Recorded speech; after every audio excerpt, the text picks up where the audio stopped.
Alright, going back to another one of my reactions. Today's video, as you see by the title, I'm going to be reacting to Metatron's strongest Ferrari heroes in real life top 25 list. Now, this was a long time ago. This is not the current Ferrari time. As you see, this is when Hoda just arrived with her mighty hammer, pulling from the seas, waiting for Ragnarok. I love Metatron, I love his videos, I love historical videos. As some of you guys might know, I do fuck with history a lot. I really like it. It's going to subscribe to almost 579k subscribers. This video got 368k. Cool. This video is pretty cool. Interesting topic, especially this person. There's a lot about history. You should really be a history teacher. He might prosper in that, maybe he might be, I don't really know. Cool person all around for this MF for his videos. Hope you guys were interested. Hope you guys are having a great day. See what's something else I was going to talk about? Probably no. But I was going to get into this anyway.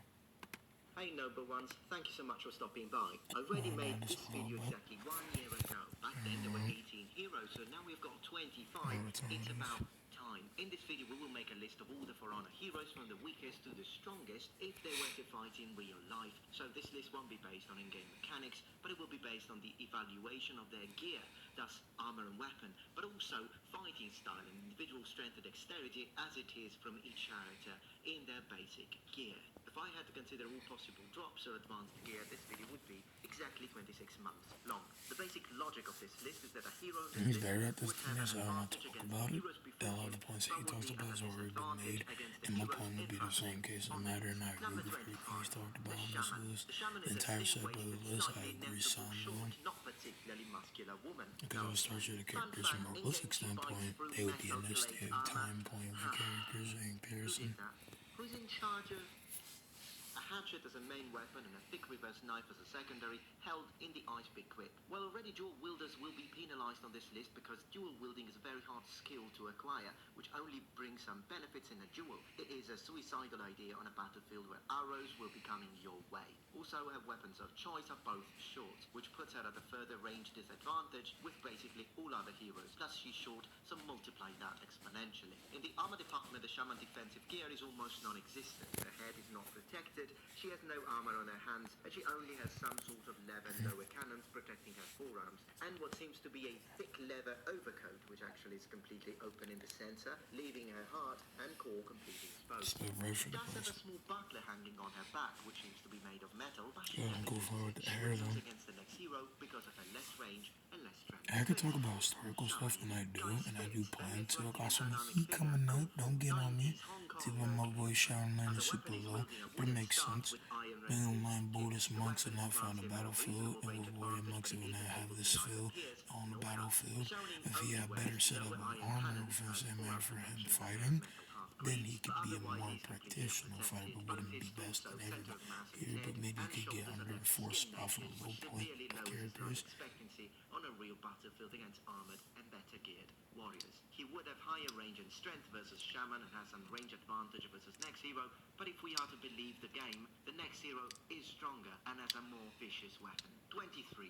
Sugoki. Shaved head, tough looking, getting better, yeah, almost there. Now, if we have to believe the game, that axe of the girl is strong. As a weapon, the Sugoki uses an axe, to be specific, a ono, although the actual Japanese ono looks like this. 200 axe is a good weapon. Usually you would only have one blade rather than two, but hey, using a 200 weapon means renouncing to a shield. The only way in which this could be back-to-back cross X, bro, she's just wailing. Compensate a lack on the defense department. The Sugoki instead wears but again, like I said, to reiterate, all his points are the same fill matter for a case of how fill, so it places matter for the position of all characters. They're big enough to exchange case of change or relevant how the characters are. Which doesn't seem to have any protective capability. The rest of her head and her throat are completely unprotected. The big axe is a more deadly weapon than the staff the Shaolin is using, although she's not armored enough against the slicing sharp blades of the next hero. 22. Shinobi. An agile, dexterous, fast, quick, rapid, lively, limber. I finished my adjectives. Ninja. His weapons are the sanigama, so basically the Japanese sickle, or kama, linked to a chain, and a small iron weight. Regardless of what you might hear in ninjutsu schools, this is not, and never was, an effective weapon of choice. The kama is a repurposed farming implement.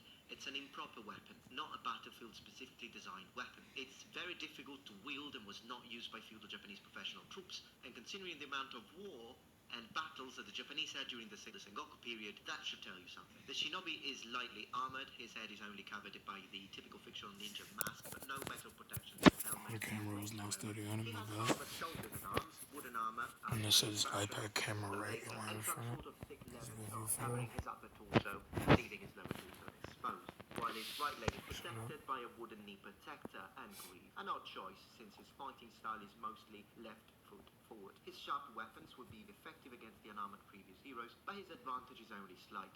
Next hero is too armored for him.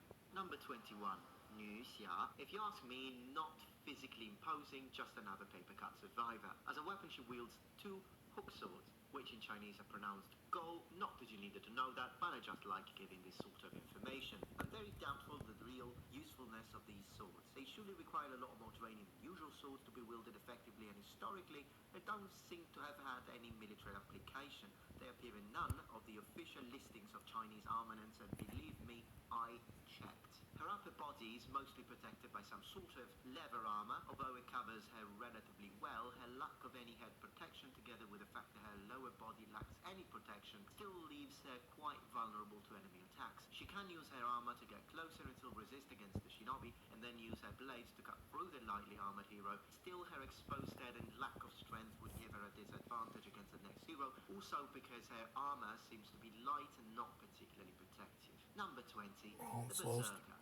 The Berserker appears as a strong, ruthless Norseman, and he's gonna f you up, mate. He uses two axes as his weapons of choice. Axes were very good and effective weapons, but the best way to use an axe is to use it in combination with a shield, or alternatively use a two-handed axe to gain the range advantage. Using two axes in a battle would be again suicide. In the armor department, the Berserker is sharp. He only has a small metal mask covering a little bit of his face, but has no helmet, and his garment is open in the center, exposing his torso. Only his shoulders seem to be protected. Better than nothing, I suppose, but surely a warrior who lacks in his defense. To answer what some people said in the comments of the previous video, no, the rage of the Berserker wouldn't matter. A spear thrust in the heart would still stop you dead. Not well armored, his superior physical strength would give him an advantage versus the Nuxia, mostly because she's not using very effective weapons. His next opponent, however, has a more versatile weapon and probably has more physical strength than him. Number 19, the Jormungandr. Jormungandr, I have no idea. He appears as a tough, strong, yes. Side note, he actually looks a lot like my father. Like, says that is killing in every game. Now, the Warhammer would be an excellent choice as a battlefield weapon, particularly against armored warriors, but in general, real historical Warhammers would be a lot smaller. In fact, The weapon is IB as big as a wheelbarrow, but it's a game. A Why Warhammer does that this guy size say would we're be incredibly him? tough to swing because of the huge difference in weight They say that between the iron him? head and the wooden shaft. And interestingly enough, this kind of could explain the very weird They grip always he feel like uses very Bill close to as the that top. motherfucking Although it Reach reduces and dramatically the Cowback, range the warrior is then able to yeah, reach. A Warhammer makes grip sense. like that is But if I say basically used Bill for as like a punching. hillbilly The Reach, torso of this warrior is Bill left and completely him unprotected, and he only wears a isn't pair like of a thick Bill. I leather don't know what I forearm said, protectors. but His this hand he's are pulverized exposed and then body, Bill but rocking he him walks each bare time, feet. bodying him. Maybe he Yeah, he'll show no compassion in this case. Good luck with that But on they the had Cowback battlefield. as A Bill nail, a and piece of glass, and it raging bounces on him. combat. And So yeah, yeah, if he walks on a nail, I he really becomes know. number I don't know where 25. that Bill and slang Considering came how from. easily he wields that massive Bellin. warhammer, the guy must be exceptionally strong, and I would imagine they're If I say stronger than the Billin Berserker. The as Berserker is slash better equipped, Beerus so from this is Dragon Ball really Super, close call. then that I'm adds giving up the in advantage to SDS. Jormungandr just because Warhammer is you know, it's scary whether you're wearing armor or not. Number 18, Adamusha. You got 80 your tuna mayo onigiri, mate. More protein, please. Protein, but cool hat. Still, jokes aside, he's okay. First, his choice of weapons. He's dual-wielding katana. His choice seems odd to me because he also carries two wakizashi. So the guy actually brings to battle two full pair of daisho, katana and wakizashi. He could go Miyamoto Musashi style and dual-wield the katana with a wakizashi, so long and short, but instead he chooses to dual-wield both katana, leaving the wakizashi on his belt. A little strange. The length of the katana gives him a small range advantage over the heroes I put before him on this list, so that justifies his placement. But then again, the Adamushi is another one of those heroes who's practically suicidal from a defensive perspective. The straw hat he wears would provide no protection, doesn't matter what you see in anime. His torso is again skin naked and completely exposed. You know, right, gonna work out here, buddy. His arms are also so left unprotected with his forearms only wrapped in bandages, and then he wears traditional tam over which he has a pair of wooden greaves. Superior range against previous heroes, good slicing blades I suppose against non-armored and lightly armored, lacks range versus next hero, and a lot. Number 17, Nobushi, probably the smallest and weakest looking character in the entire game. I don't even know why they bother bringing her to battle, and yet her weapon choice gives her a lot of points on this list, because I mean the Naginata is a pole weapon, which already classifies as a very effective weapon on a Raise a battlefield, fight with this pole weapon. class of feudal Japan for so many years I can't even count, because it's a combination of a long pole married with basically the blade of a katana. This combination creates a very effective casting weapon, which also gives you a tremendous range advantage. I personally prefer the Yari, because I like spears more, but still the Naginata is a very effective weapon. As armor is concerned, the Nobushi lacks very much, only having a certain degree of asymmetrical protection, which is the reason why, regardless of the excellent weapon choice, she's down here on this list. She does have a wooden mask, which looks thicker and sturdier than the counterpart worn by the Hitokiri, but her head is still far from being considered adequately protected for battle. She wears a pair of half greaves made of wood. Her right forearm has some armor, and she's also wearing what seems to be a small wooden sode, which is the shoulder padding, worn lower than you would normally wear it, for fashion I suppose. Again, only on the right side. Her torso is only protected by clothing. She can overpower stronger opponents because of a superior range and effectiveness of the pole weapon, but she's too weak to stand a chance against the next particularly fast and strong hero. Number 16, the Gladiator. Now he looks like an energetic, agile, strong and relentless athlete. Like he really does Soldier, look at that strong black man, looking like Israel Adesanya. You know, having a couple of drinks and whatnot. His chosen weapon is the trident. The reason why they chose that is because in ancient The Rome, star of a gladiator were found in Amons. who actually did fight using a combination of trident and net. The small round shield he's carrying, however, looks loosely like the sort of shield used by the Hoplomachus, which is a different gladiatorial class. With his So spear he's and a bit of a shield, mix. he The has trident trident does and give some shield. range We're gonna advantage, see but capacity it is a at weapon. It can be used as a weapon, but so with can his my skill PS4 set, become an will be improvised solid, blunt good implement from of the case combat, how but the he simple is fact that it can be like, done doesn't mean it will be an effective choice. In terms of armor, the Gladiator is similarly dressed to an actual Roman gladiator, which means his torso isn't armored at all. Although in ancient Rome this rule has some exceptions depending on the gladiatorial class. This of course puts him at a disadvantage against fully armored warriors, and he's weak he has against a weird position now of he can Nari. overpower the Nobushi in my mind using the shield and his agility to close in, and he's also clearly stronger. His next opponent, however, is too well armored to pull that off. Number 15, the Peacekeeper. That's scrawny. Oh, but I know what people are gonna say. Oh, she's so fast and he's so slow and blah blah blah blah blah blah. Now, let me get this straight. Big doesn't always mean slow. This guy is big and fast, and he had tigers. That's all I'm saying. As weapons, the Peacekeeper used an arming sword and a dagger. It doesn't be him like a fucking stone. It was used for duels, and we find it in the treaties. So it's a cool combination. Again, for Bobby duels, would be but right hooks, especially with his precision.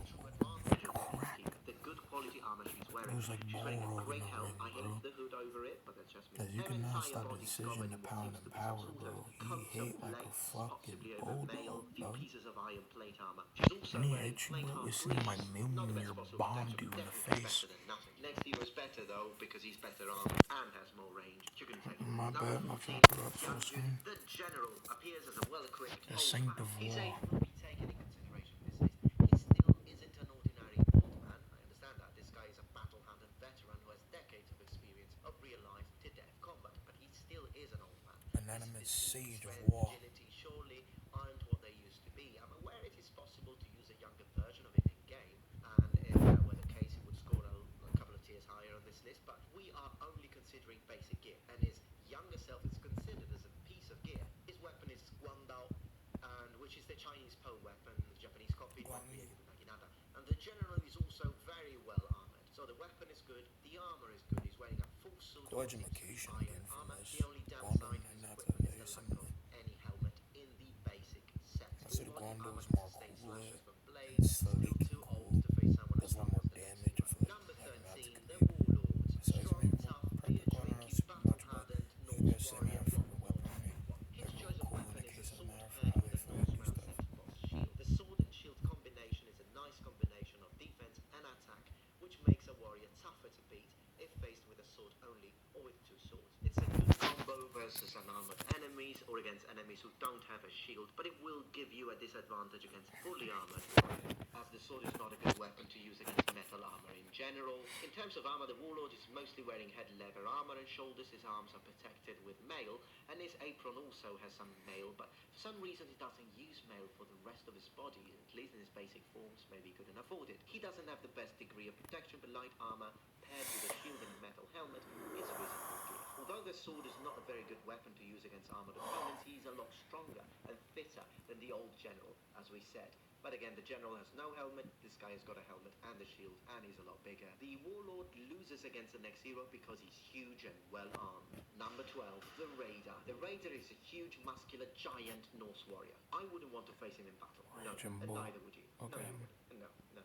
I know you've got black belt in karate, no, you wouldn't. No, but what are you saying? That nigga Chad, that motherfucker Johnny Sins. And this and that and blah, blah, blah, blah, blah. Broke the Raider, His chosen weapon is good. You have no He's using need a for Danax, armor. which also has He is a the hammerback Gladiator, the for Vikings, the blunt force damage. rage The weapon looks vein, good, but compared to a real Danax, as like it often Gilgamesh. When you see him, bro, but we'll consider the guy devastation extremely strong rolls. because he is extremely strong, so we'll give that a pass. Armor is interesting But because at the same time, with the shield of Warlord, you're gonna counterput Guando a lot to time Jinjun, maybe could versatilely do some other stuff on him that could click off the shield. But the shield is built to definitely hold us in a better way. But if he's getting stacked between the shield on the penetration, I could arguably say Jinjun exceeds, but they'll say the matter. But I agree. Or with the shield holds a better capability to take him out. And with this Gladiator like sword, will do more there with a case of penetration, just spice him in between capability of what you can do also change him with his Asian account, possibility to hold I don't think he has too much strength, but I mean, look at his shield.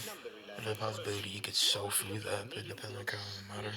Even though armor, inconsiderate for fun, sushi-eating warrior. That was a mouthful. His chosen weapon is the katana. Now, yes, the katana was a backup weapon, not a main weapon. Spears and bows wear. That's why this guy doesn't manage top 10. The reasons why he's still scored relatively high on this list is because he does wear a full suit of samurai armor, which protects him from head to toe. The Orange is in full battle gear, but he loses again the next very similar hero because of range. Top 10. Number 10, the Kensei. The Kensei looks like a legit samurai. そうですね。この人は本当にすごいですよ。でも寿司が好きなんですけれども、やはりラーメンの方がいいんですよね。I don't know any of that Japanese, my nigga. This guy got similar understanding. All I got from that is they can say he's a ranger samurais. My voice sound real steep there. Puberty kicking in, huh?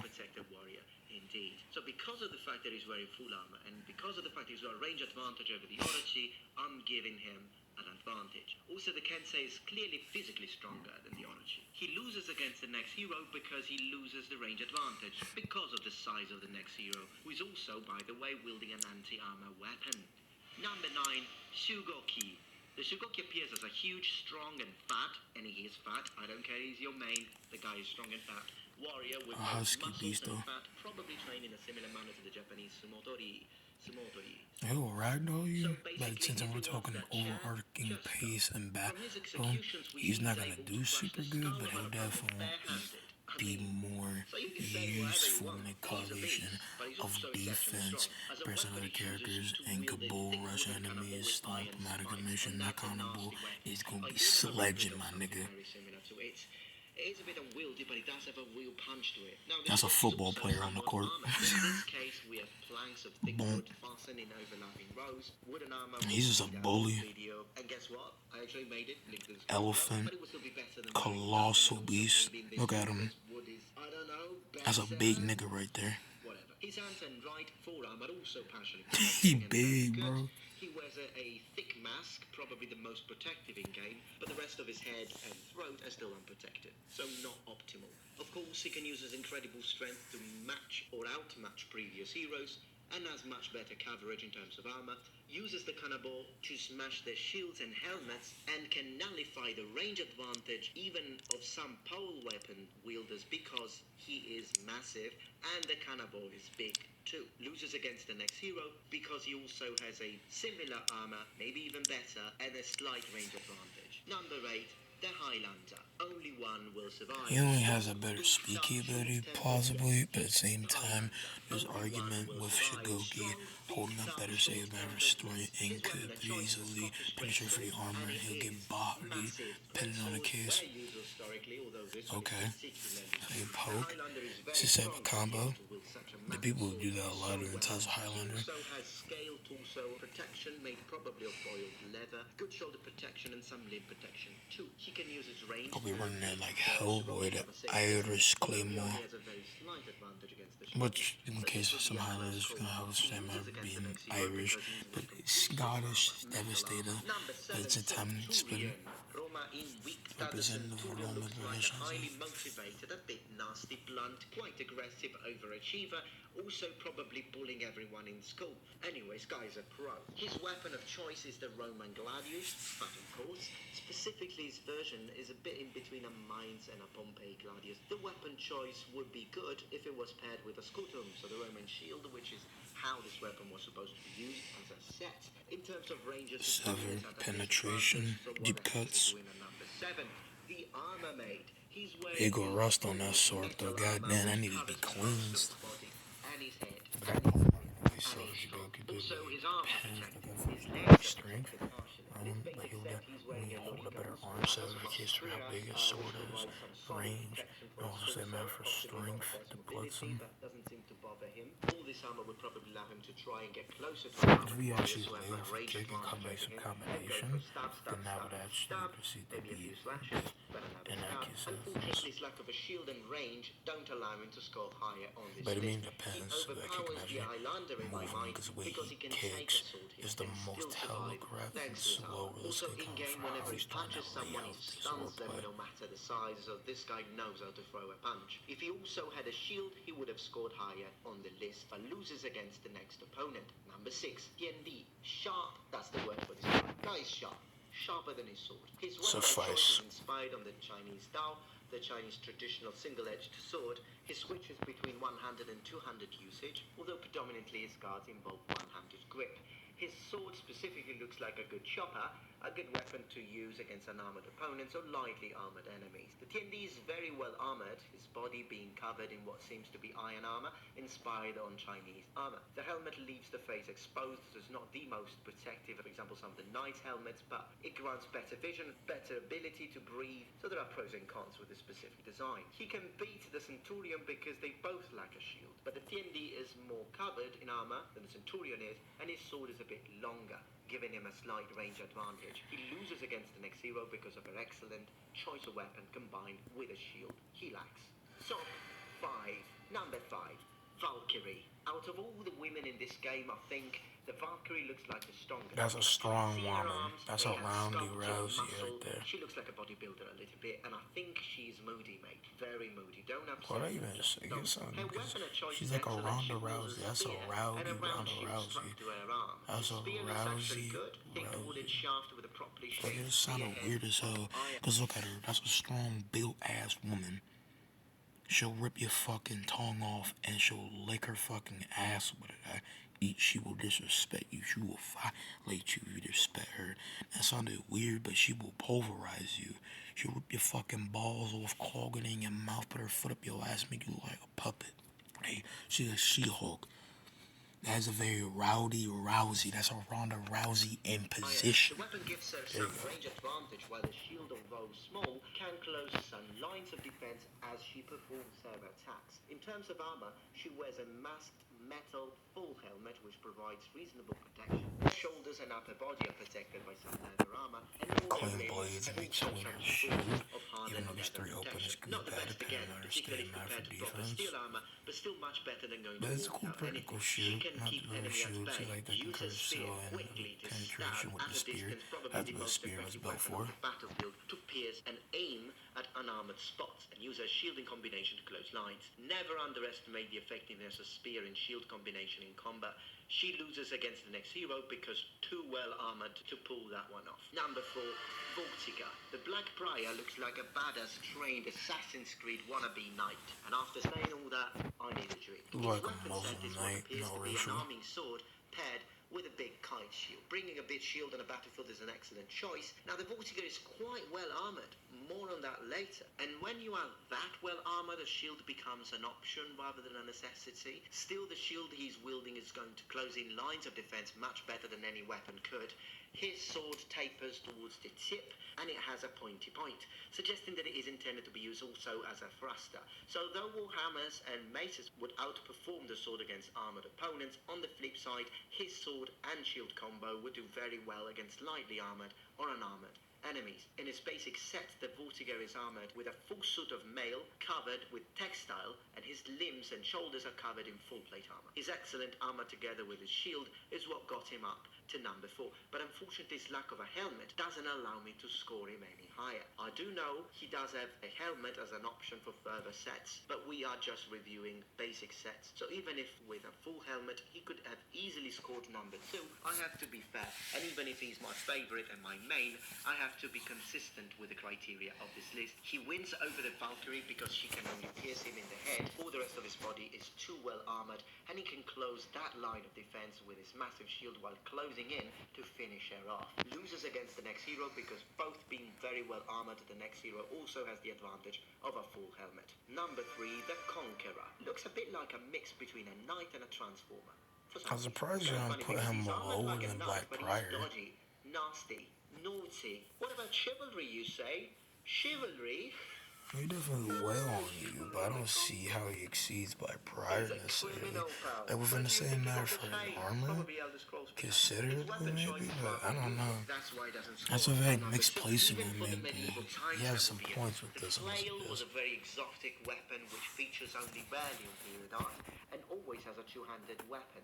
Also, his flail specifically has a weird shaft to chain proportion, whereby the chain is too long for the shaft he's using, making it even more difficult to use safely than already is. The heater shield used by the Conqueror is instead an excellent choice, probably the best in this case. Period examples would have no metal rim, the thickness with the wood being covered in textile cover, but still wielding a shield that size in combat when fully armored is a better choice because with the development of plate armor, handheld shields became smaller and more practical to use as an effective defense-offense implement. The Conqueror is excellently armored, a primitive great helm, and some sort of coat of plate in his torso. He wins against the Vortiger because he has a more complete suit of armor, and although his shield is smaller, it still is big enough to do a perfect job. Even historical kite shields went out of fashion in favor of heater shields, so smaller versions, when armor started developing more, proving this size of shield would be better suited for a fully plated armor warrior. Loses against the next hero because of almost a century and a half of more modern gear. Number 2, the Warden. Now that's what I'm talking about. You can see I know it's because the guy likes his armor. He has the most probably powerful character in been the training game. in armor since he His was armor 2 years old. alone I puts can him on imagine top. what His weapon is just an execution pinned on everybody. His armor puts him at a higher esteem. His weapon is just beating the horse in even more. He'll grapple you, you'll die. Imperial desecration, nigga. It can be used to cut, but also thrust. By looking at medieval treatises, you also know that in case of a fully armored opponent, the sword could also be used upside down, and he actually does it in game, fantastic, to deliver the so-called murder stroke, or alternatively, it could be turned into a much more powerful A mighty swordsman, a crusader with precision. for the gaps of the armor. And they actually would shove and hold up a slice animation. It'll do good, but obviously not boosting like a rocket each time, going like A-Train. But having a shove and being able to precisionly line up the sides in between the slices, getting able to this twirl out your sword like a fucking bat like he does, but actually getting in the slices, turn upside down, using the blunt side, penetrating, getting a nice hold up thing. Without having to take the whole helmet off, you can just hinge it up, hinge it down. That sounds weird. I feel it's because that talk so far, but I'm saying holding up a nice fling and moving different and having with the shove, not actually just being cut with the slice, but being able to get in the slices, tear a person down, and put them out of commission, etc. A mountain of a man, strong enough to lift. This nigga's 6'5". The only people that really counteract him the same matter for height is Sugoki and Raider. Sugoki's the tallest character in the game. He's 6'10". That is a beefy, big ass nigga. We're talking Lawbringer. That man will ragdoll any person, bro. He overrides everybody in his power place. First, he's using a pole weapon, which, as we have said multiple times already, grants him an excellent range advantage that, paired with him being extremely tall, gigantic, it means that Look at that man. times he will be able to hit you and hurt you from safe Walking distance. like a chud. That's a man who gets women. The jokes aside, he's just a behemoth. This axe hammer, halberd, what do you want to call it, especially with the spearhead, penetrate, dynamite, bone, sever. Like Jason Voorhees, a terraforming power. Yes, he can move. Yes, he can run. I've got a million videos to prove to you that you can move in a full suit of plate armor. No cap. He's a little bulky, but again, the guy's a frigging giant. The armor makes him an incredibly difficult enemy to wound, which, paired with his exceptional strength, size, and effective weapon, make him the strongest for-honor hero. In real life, he beats everyone else because of his size, strength, range advantage, versatile pole weapon, and superior armor. But I hope that you really enjoyed this video. It was very long, so I appreciate your time. Thank you so much for watching. Let me know your list. Who do you think should be the first and strongest For Honor warrior? Thank you so much for watching. And So almost. the Metatron has spread his wings. I agree with all of it. There's some debate to be had with so different case of options that he talks about. But at the same time, I think all the characters and placement in comparison to each other is solid. It correlates nicely in my opinion. It explains how the characters are like within the same matter for how they would be in practitioner, same matter for their key abilities, firing status, everything that hold up, and involving how they push and proceed to do things involving their equipment. Because I definitely think Warden is one of the second best characters in pace of possibility for how to fight others within the matter for his great sword and involving his armor. The way I said that though, in the first part, evolving him kind of seemed a little bit weird. But at the same time, I don't want to have to keep picking up back in the same matter what I was saying. I'm just saying that within a place and peace, one of the second best characters within his push to do things within his armor set and combinations, I think will definitely do good. But he's gonna be brought out others and put him out of commission. He's with plays of swordplay and proficiency, etc. All that good jazz. So that's how I feel involving how he is from the overall general case sentiment for how he is involving him as a practitioner, proficiency, other stuff. I label other characters good. I just think all around Metatron has a lot of intriguing, in-depth topics about capabilities of characters and armor, the positioning. Around it's like him talking about historical things, a reality in the complex nature and account for how fighting styles would be like evolving characters of this place and matter, and talking about all these characters in real life. And I like how he showed and in depth way stalked. Well, yeah, like same way. Okay. I just look up, but it's not like I'm saying it wrong. I'm just saying that in the stalk of how the characters are like and what they do, not stalk as going after somebody, but in stalk in the correlation, the case of everything evolving the characters and what they hold up in the same instance, and proceeding to be this person, this person, this person, because they have better range, or the axe, better correlation of strength, like Sugoki, and more capabilities of an account of their armor and their weapon precision in place, like with Lawbringer. Sugar might be taller, might be way overwhelm him and snuggle with the armor. He'll survive any of his damage, and but eventually pluck off that armor and scrape all that meat off and sew into this big ass pig and eradicate him. So that's why I feel like when he talks about how Lawbringer is the strongest, he is defying this matter for his opinion about this character, etc. But besides that, I hope you guys have enjoyed. I'm going to see you guys in the next video. Peace out, mommy. Love y'all.